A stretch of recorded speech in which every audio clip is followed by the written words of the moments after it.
Hey guys, OneUpIndie here, coming with the newest iteration of the character creation tool, and now we got the wizards and witches update.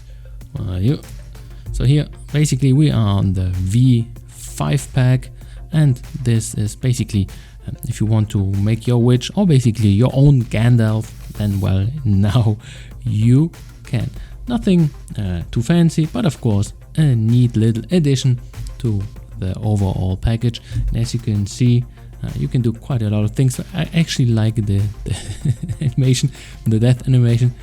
Well, then the broom is getting, well, nuked off the feet, which is a pretty neat thing. And of course here you got a wand firing, basically Hogwarts on steroids if you like this kind of stuff.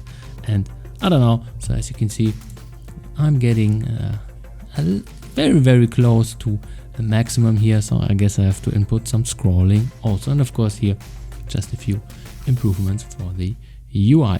Alrighty, that was it from my side. Hopefully you enjoyed this and have a good one. OneUpIndie.